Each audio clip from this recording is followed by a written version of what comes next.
अब से थोड़ी देर पहले मुंबई के बांद्रा में जामा मस्जिद है और इस जामा मस्जिद के पास अचानक हजारों लोगों की भीड़ जमा हो गई।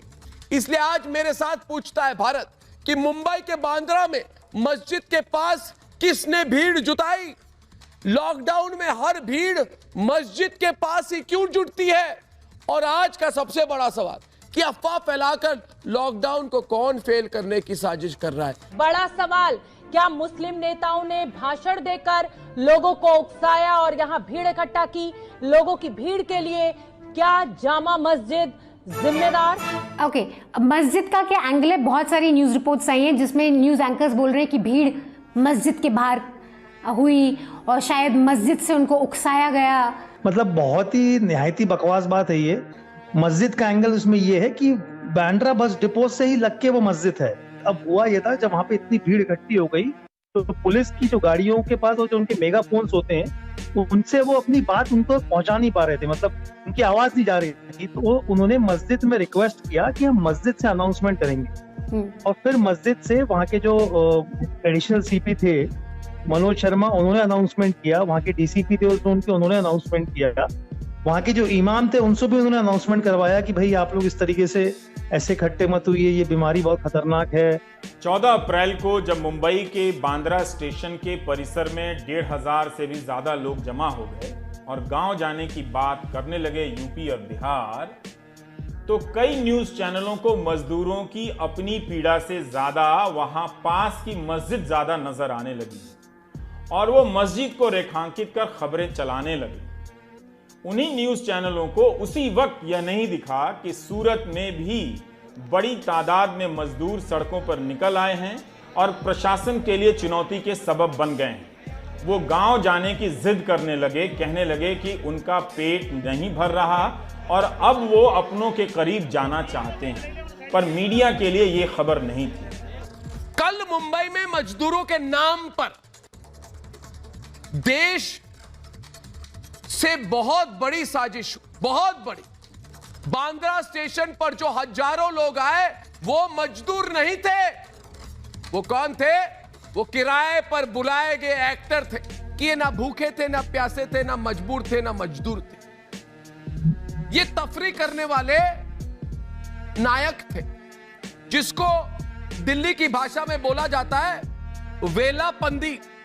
वेलापंदी यानी कि तफरी करने के लिए, जैसे लोग मेले पे जाते हैं ना घूमने, मौज करने, ये वेलापंती कर रहे थे, मौज कर रहे थे, मजे कर रहे थे। ये कोई मजबूर नहीं थे। अर्नब गोस्वामी का ये कहना है कि ये लोग माइग्रेंट लेबर्स थे ही नहीं। You were there on the ground, so please tell us सच क्या है। ये एरिया शास्त्री नगर स्लम का है और वहाँ पे बहुत सारे माइग्रेंट लेबर्स रहते हैं और जितने भी लोग वहाँ पे इकट्ठा हुए थे सारी माइग्रेंट लेबर्स हैं। ये वेस्ट बंगाल, बिहार, यूपी और उड़ीसा के माइग्रेंट लेबर्स थे मैक्सिमम इसमें। और ये अधिकतर ये डेली वेज लेबर्स हैं जो कि कंस्ट्रक्शन साइट्स पे काम करते हैं। तो वो जो बोल रहे हैं कि वो माइग्रेंट लेबर नहीं है, तो वो बात बिल्कुल बेईमानी बात कर रहे हैं, मतलब झूठ बात है। वो ऐसी बात बिल्कुल नहीं है, वो माइग्रेंट लेबर्स ही है। खाने पीने का तकलीफ है मैडम, रहने का तकलीफ है। एक रूम में 8 लोग रहते हैं मैडम, और खाने पीने की तकलीफ है। पैसा भी नहीं है, कारोबार नहीं है, घर की भी स्थिति खराब है। इधर से कमाएंगे नहीं, घर वाले क्या खाएंगे। शहर में ऐसे कई मजदूर हैं जो अपने अपने घर वापस जाना चाहते हैं, लेकिन अभी लॉकडाउन के बढ़ने के बाद इनकी मुसीबतें और भी बढ़ गई है और अभी इनको डर है कि कहीं कोरोना से पहले भूख और गरीबी इनकी जान ना ले ले।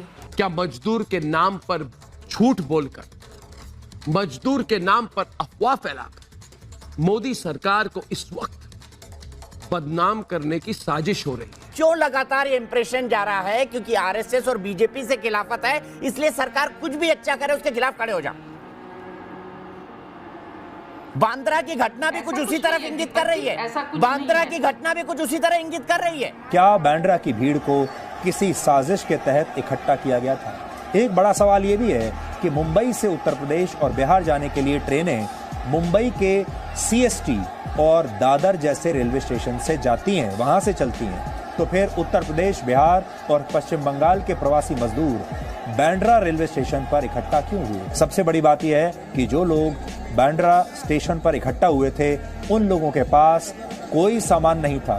ये लोग ना तो अपने परिवारों के साथ आए थे, ना अपना कोई सामान लेकर आए थे। अगर ये अपना घर जाना चाहते थे, ट्रेन में जाना चाहते थे, तो कुछ कुछ सामान तो लेकर आते।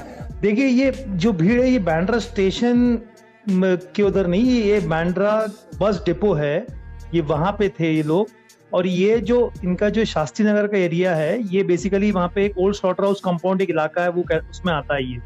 और ये बिल्कुल सटा हुआ है बांद्रा बस डिपो से, तो वहां पे ना ही कोई ऐसे बैरियर्स हैं ना ही कुछ, तो वो लोग वहां पे इकट्ठे होते चले गए।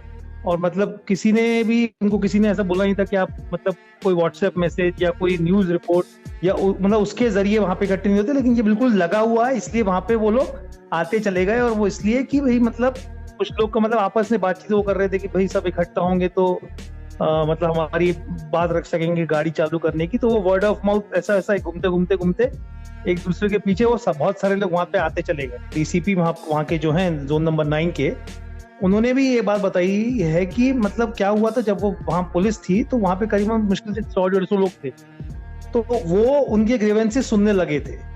तो जब उनसे वो उनकी बातें कर रहे थे तो उनको देख के और भी लोग वहां से जुड़ते चले गए, आते गए। एक उन्होंने बोला कि इसका ये एक एक्सपेक्ट ये भी है। और जो लोग कह रहे हैं कि उन्होंने सूटकेसेस नहीं, उनके हाथ में सामान नहीं था, सूटकेस नहीं था, वो इसलिए था क्योंकि वो लोग घर वापस नहीं जा रहे थे, वो लोग वहाँ इसलिए इकट्ठे हुए थे क्योंकि वो अपनी बात बताना चाह रहे थे अथॉरिटीज को। तो इस वजह से उनके पास सवाल ही नहीं उठता कि उनके हाथ में सूटकेस होगा या उनके हाथ में बैग होगा, वो जा ही नहीं रहे थे घर पे। दोस्तों, ये समझिए, ये पूरी अंतर्राष्ट्रीय साजिश है भारत के खिलाफ। ये भारत की छवि खराब करना चाहते हैं, कहकर कि भारत में ना पैसे हैं ना खाना है, सब मजदूर, सब पर बेरहमी हो रही है। ये सब झूठ है। झूठ के प्रचार के खिलाफ सिर्फ एक चैनल भारत में आज है, वो है आपका चैनल रिपब्लिक भारत। गद्दारी तो कई लोग कई तरह से करते हैं। मुझे लगता है कि इस वक्त ऐसे भी लोग हैं जो खबरों से गद्दारी